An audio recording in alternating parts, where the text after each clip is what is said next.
Good morning and happy Monday, ladies.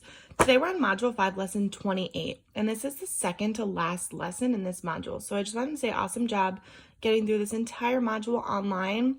That's amazing, and I hope you're ready for the next module. But let's finish up this module strong. So our I can statement today is, I can compare fractions with the same numerator pictorially. So this word pictorially means with pictures. So what we're doing is we're going to be comparing two fractions that have the same numerator, different denominators, and we're going to be seeing which one is bigger. Okay, so let's go ahead and get started. All right, so right here we have 4/5 and 4/9. So just so that you can see it the normal way written, because, oh, that's supposed to be fifths. Oopsie. Got those Monday morning, oops. 4/5 and 4/9. So what I'm going to do is I'm going to draw a picture. I'm going to make sure that my boxes that I'm drawing are the same size.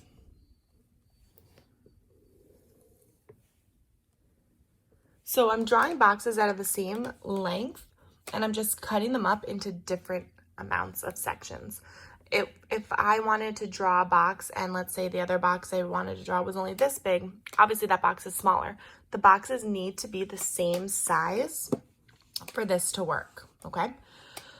So 4/5, I'm going to cut my box up top into fifths. So I know I need to draw 4 lines. So we have 1, 2, 3, 4. And now I have 4/9. And so I know if I have 9ths, I need to draw 8 lines. So estimating 1, 2, 3, 4, 5, 6, 7, 8. Okay, so now we're going to shade in our numerator. Remember, our numerator is the number being counted. So if I'm shading 4/5, I'm going to shade, let's do it in a different color, just so we can see. We have 1/5, 2/5, 3/5, 4/5. So I've shaded 4/5 up top. Now I'm going to shade 4/9. 1, 2, 3, 4. So when you're looking at these pictures, which one is more? Which is the larger fraction? 4/5 is the larger fraction. And if you remember, we talked about fractions and comparing the sizes of fractions earlier in this module. And we said as the denominator gets bigger, the fractions are actually getting smaller. So the smaller the denominator, the bigger the fraction. So if we were to use that, 4/5, fifths is smaller than 9ths, so 4/5 would be the larger fraction. So when we come over to our picture, we see that 4/5 is bigger than 4/9, because if 4/9 was the same size, it would be like 4, it'd be 4, 5, 6, 7. Around 7/9 would probably be the same as 4/5. But we're not talking about 4/7 or 7/9. We're talking about 4/9 and 4/5. So 4/5 is our larger fraction here. All right, so here we have 4/6 and 4/4. What I want you to do is I want you to pause this video and I want you to draw your fraction, write your fraction, divide your box, shade in your fraction, and circle the larger fraction. And then I want you to come back and check it with mine before we move on to a word problem. So I want you to go ahead and pause this video and try this one on your own, circling the bigger fraction. Go ahead.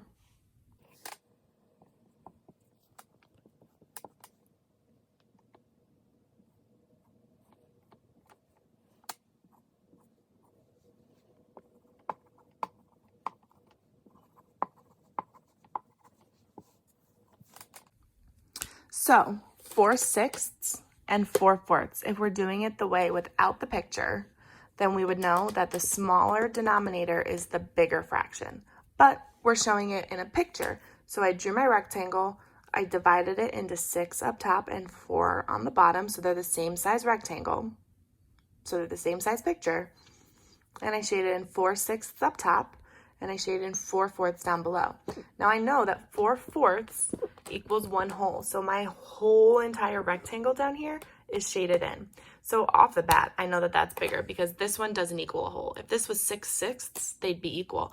But since this isn't a whole, this one is obviously going to be bigger.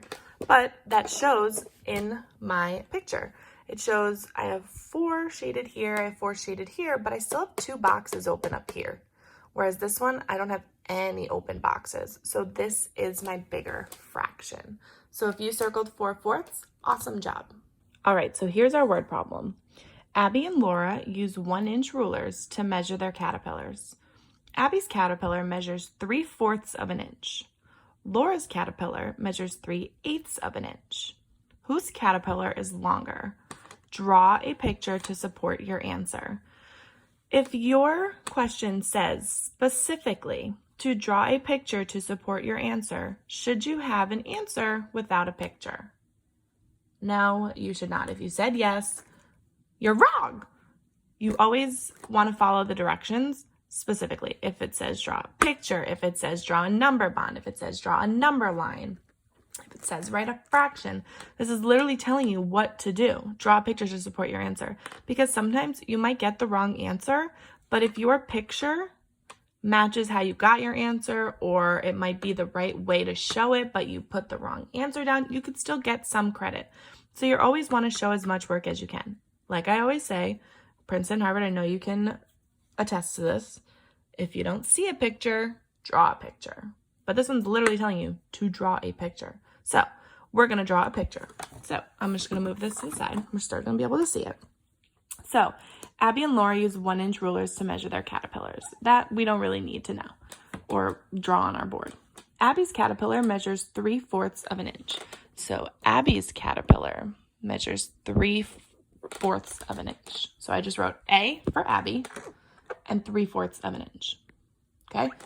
I'm not writing Abby and 3/4 of an inch. I'm just keeping it simple. A for Abby. That's it. Then it says Laura's caterpillar measures 3/8 of an inch. So I'm going to put an L for Laura and 3/8. Now, I know you might be thinking, I already know how to solve this problem because I know how to look at my 2 fractions and say, same numerator, different denominator, smaller denominator, larger fraction. Yes, but like the directions say, draw a picture to support your answer. So, although we already know that Abby's caterpillar is longer, we need to support that answer.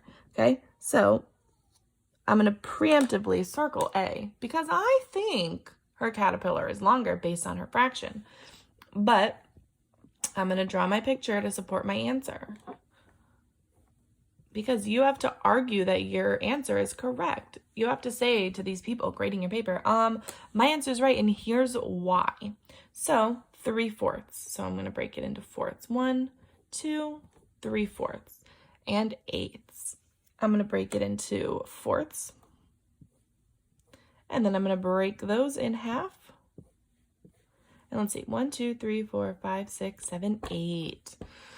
All right, because 4 is half of 8, we learned that by the 8 equals 4 times 2. Break it into 4, break those ones into halves. All right, but that's besides the point. Let's delete that. So now I'm going to shade 3 of the 4 and 3 of the 8th. Now, these are the same exact size rectangle, so there's no way that I could have made this one any shorter because it's, a smaller, whatever. 3/8 is smaller than 3/4. Think about it on the number line. This is 0, this is 1. This is 0, this is 1. Who's got the longer fraction? Abby does. So we were right in circling Abby at the beginning for 3/4. But since we used our picture, we now know that I am 100% correct. Whereas before I was maybe like 95% sure. But since I drew those pictures, You know I'm correct.